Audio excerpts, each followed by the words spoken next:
গরমকাল কিন্তু অলরেডি চলে এসেছে আর এই গরমকালকে ওয়েলকাম জানাতে হবে আমাদেরকে, করার কিছু নেই। তবে ওয়েলকাম জানানোর আগে অনেকগুলো প্রিপারেশনস আছে, তো আজকে আপনাদের সাথে শেয়ার করব সেই প্রথম প্রিপারেশন যেটা সব থেকে বেশি important.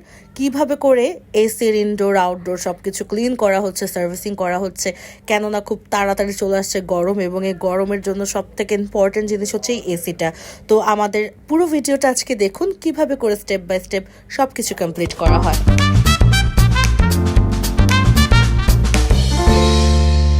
Hello and assalamu alaikum everyone, so welcome back to our YouTube channel Naim Nikita Vlogs.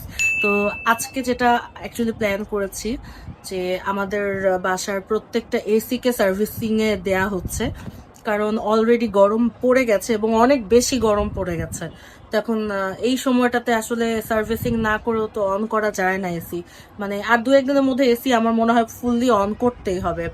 তো এই জন্য ভাবলাম যে তাহলে সার্ভিসিং গুলো করানো যাক আর আপনাদের সাথে শেয়ার করেছি অ্যাকচুয়ালি কিভাবে করে এসি সার্ভিসিং করে। আপনাদের অনেকেরও আসলে এই টিপস গুলো ফলো করলে আই গেস অনেক উপকার পাবেন। সো আজকের ব্লগটা হচ্ছে ফুললি এই বিষয়ে যে অ্যাকচুয়ালি কিভাবে করে সার্ভিসিং করাচ্ছি, কিভাবে কি করছি।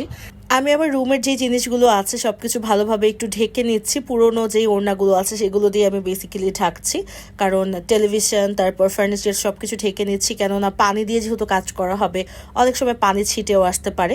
সো ভালোভাবে একটু ঢেকে নেওয়াটা খুবই বেটার। আর এখানে চলে এসেছে অলরেডি অন্যান্য রুমের কাজ শেষ, এখন এটা কাজ করা হচ্ছে। তো আপনারা দেখতে পাচ্ছেন যে এসির সব পার্টসগুলোকে সুন্দর করে খোলা হচ্ছে, তারা খুলে খুলে তারপর কাজ করবে। অ্যান্ড তারা বেসিক্যালি ভ্যাকিউম দিয়ে কাজ করে। তো আপনাদের কাছে কেটে দেখাবো যে খুব ইজিলি কিভাবে করে আসলে ওনারা কাজগুলো করে। আমার কাছে দেখতে এটা ভালোই লাগছে। আর আমার কাছে মনে হয় যে প্রতি 6 মাস পর পর বা 1 বছর পর পর তো অবশ্যই সার্ভিসিং করাতেই হবে। অ্যান্ড শুধু এসি না, আমাদের যেই সব ইলেকট্রনিক্স আইটেমস আছে ঘরের মধ্যে সব কিছু আসলে ভালোভাবে সার্ভিসিং করিয়ে নেওয়া খুবই ইম্পর্টেন্ট।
ইনডোরটা প্রায় কমপ্লিট হয়ে গিয়েছে, এখন আউটডোরটা করছে। আর কতটা নোংরা জাস্ট চিন্তা করেন। আর এটা হচ্ছে সেই ভ্যাকিউমটা যেটা দিয়ে আসলে তারা কাজ করে। এটা কিন্তু খুবই পাওয়ারফুল, এটা বারবার পানি নিচ্ছিল। সো একটা বালতির মধ্যে তারা পানি দিচ্ছিল অ্যান্ড সেই বালতির থেকে আসলে পানিটাকে টেনে নিয়ে তারা ভ্যাকিউমটা অ্যাকচুয়ালি যেভাবে কাজ হয় সেভাবে করেই তারা করছে। আর 3 জন এসেছিল, সে কারণে একটু তাড়াতাড়ি হয়েছে, যেহেতু সবগুলো ঘরের এসি আসলে ক্লিন করা হচ্ছিল। তো 3 জন ছিল দেখে খুব ইজিলি তাড়াতাড়ি হয়ে গিয়েছে। আর জাস্ট চিন্তা করেন কত কত ময়লা। আমরা মেবি লাস্ট নভেম্বর বা অক্টোবরে সার্ভিসিং করিয়েছিলাম উইন্টার আসার আগে। তো 6 মাসের ব্যবধানে কতটা ময়লা জাস্ট চিন্তা করেন। আর এইগুলোই কিন্তু দুর্ঘটনার মেইন কারণ। আমরা যদি ঠিকমতো সার্ভিসিং না করি তাহলে কিন্তু আসলে কখন যে কিভাবে দুর্ঘটনা ঘটে যেতে পারে সেটা তো আসলে আল্লাহই মালিক। তবে আমাদেরকে একটু সতর্ক থাকতে হবে সব বিষয়ে।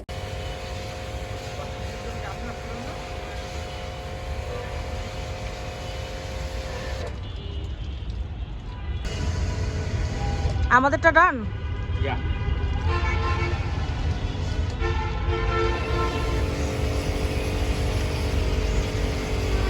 তারপরে পাশে একটা, তারপরে পাশে একটা। ইনডোরের কাজ শেষ, এখন আউটডোরের কাজ করা হচ্ছে। তো আমি তো ছাদে আসলাম দেখার জন্য, অ্যান্ড নাইম আছে। তো আমি আর নাইম দেখলাম যে ছাদে মানে আউটডোরটা অ্যাকচুয়ালি কীভাবে করে করছে। আর আউটডোরে এত বেশি ময়লা, মাই গড। এটা মানে আগে যখন ম্যানুয়ালি করা হতো না, মানে অনেক আগের কথা বলছে, আজকের থেকে 5-7 বছর আগের কথা বলছি, যখন ম্যানুয়ালি করা হতো তখন এত ময়লা বের হতো না কখনোই, কারণ হাত দিয়ে যেহেতু করা হতো। আর এখন ওদের যে ভ্যাকুয়ামগুলো আছে সেগুলোর জন্য খুব ইজিলি আসলে করা যায়। তবে দেখেন, আজ থেকে যখন অনেক বছর আগের কথা, 10-15 বছর আগের কথা বলছি, যখন ম্যানুয়ালি সবকিছু করা হতো, আমার বাসার এসিগুলো বেসিক্যালি আউটডোরটা কিন্তু বাইরে রাখা হতো, একদম বাইরে। এখন মানুষ খুব কমই হচ্ছে একদম বিল্ডিংয়ের বাইরে আলাদা করে ঝুলিয়ে বা যে অ্যাঙ্গেল দিয়ে আউটডোরটাকে রাখে। সো ওই সময় কিন্তু ভাবে করেই রাখা হতো।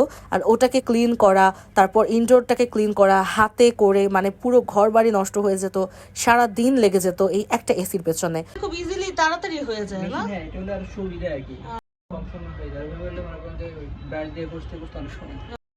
হ্যাঁ, সেটাই। আগে আগে সবসময় আমার বাসায় আগে সবসময় ম্যানুয়ালি করা হতো। এখন এই 2-3 বছর থেকে ভ্যাকিউম দিয়ে করা হয়। হ্যাঁ, তাহলে সেটাই।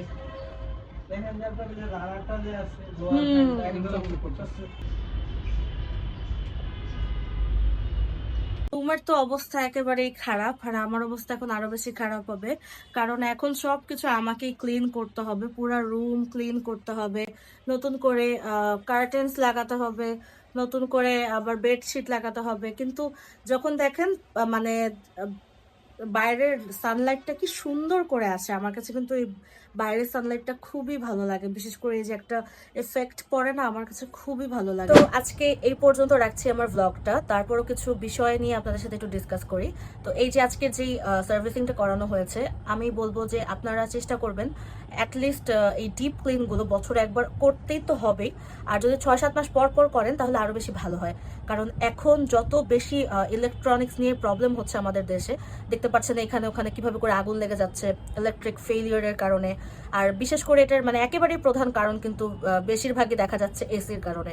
সো এসির ইনডোর আউটডোর খুব ভালো মতো ক্লিন করে রাখাটা খুব ইম্পর্টেন্ট। প্লাস আপনাদের এসিটা আপনারা নিজেরাই ক্লিন করতে পারবেন, আমি কিন্তু নিজেরাই ক্লিন করি। আর বেশিরভাগ এসির মধ্যে এখন সেলফ ক্লিনের অপশনও আছে। সো আপনারা চেষ্টা করবেন সেলফ ক্লিনের অপশন যদি থাকে অ্যাটলিস্ট প্রতি মাসে একবার এটা ইউজ করার।